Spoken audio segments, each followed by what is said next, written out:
Question number 10 এ বলা হয়েছে the nth term of a progression is p plus qn and sn is the sum of the first n terms.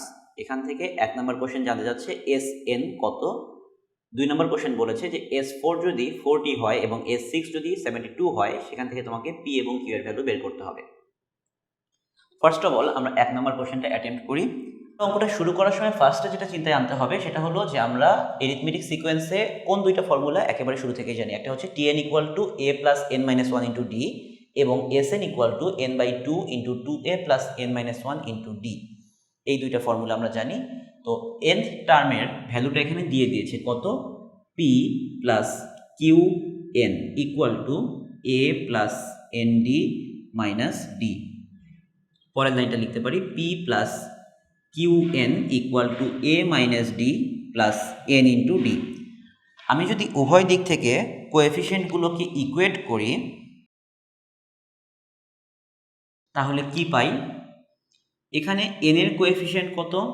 এখানে n এর coefficient হচ্ছে q আর এখানে n এর coefficient হচ্ছে d, তাহলে আমি লিখতে পারি d ইকুয়ালস টু q।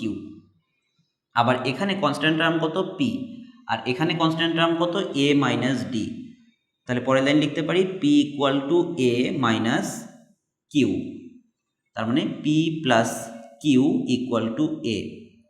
অর্থাৎ আমরা a এর ভ্যালু এবং d এর ভ্যালু p এবং q এর রেসপেক্টে পেয়ে গেলাম। এখন এই জায়গাটায় আসো sn equal to n/2 2a plus n minus 1 into D. sn এর ভ্যালুটা আমাদেরকে বের করতে বলেছে n/2 2 ইন্টু এর ভ্যালু হচ্ছে p প্লাস কিউ। এর ভ্যালুটা এখান থেকে দেখো p plus q plus n minus 1 into D.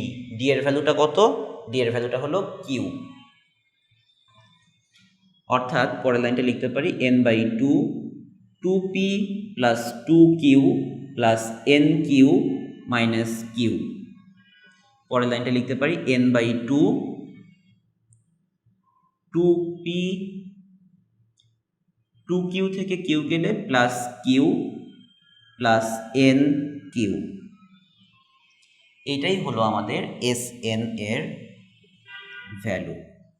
আমাদেরকে sn এর ভ্যালুটা p, q এবং n এর রেসপেক্টে লিখতে বলেছিল, আমরা অ্যান্সার করলাম। দ্বিতীয় অংশটা যেটা বলা হয়েছে s4 এবং s6 এর ভ্যালু দেওয়া আছে, সেখান থেকে আমার p এবং q বের করতে হবে। তাহলে ফার্স্ট অফ অল আমরা একটু লিখি যে s4 ইকুয়াল টু কি হবে, এই জায়গাটায় n এর জায়গায় কি বসে যাবে, 4 বসে যাবে। 4/2 2p plus q plus 4q। অর্থাৎ s4 এর ভ্যালুটা এখানে বলা হয়েছে 40 equal to 2 into 2p plus 5q। 2টা দিয়ে ডিভাইড করে দিলে এখানে চলে আসে 20 equals to 2p plus 5q। এটা আমাদের 1 নম্বর ইকুয়েশন। s6 ইকুয়াল টু, এই ফর্মুলায় বসে দাও, n এর ভ্যালু এখানে 6, 6/2 2p plus q plus 6q। s6 এর ভ্যালুটা বলা হয়েছে 72 equal to 3 2p plus 7q। এই 3 দিয়ে এটাকে ডিভাইড করলে 24 equal to 2p plus 7q। এটা আমাদের 2 নম্বর ইকুয়েশন। আমি যদি এই 2 নম্বর ইকুয়েশন থেকে 1 নম্বর ইকুয়েশনটা সাবট্রাক্ট করে দেই 2 মাইনাস 1, তাহলে কি পাই?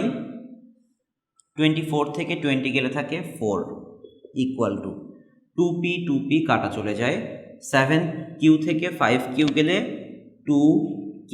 তাহলে এখান থেকে q equals to 4 divide by 2 অর্থাৎ 2। এটা হলো আমার একটা অংশের অ্যান্সার, যে q এর ভ্যালুটা আমরা পেয়ে গেলাম 2।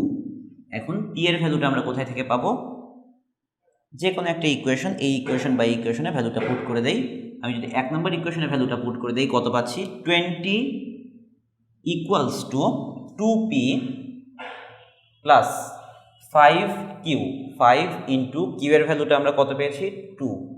অর্থাৎ 20 ইকুয়ালস টু 2p প্লাস 10। তাহলে 2p equal to 10, p equals to 5। এটা আমরা p এর ভ্যালু পেয়ে গেলাম।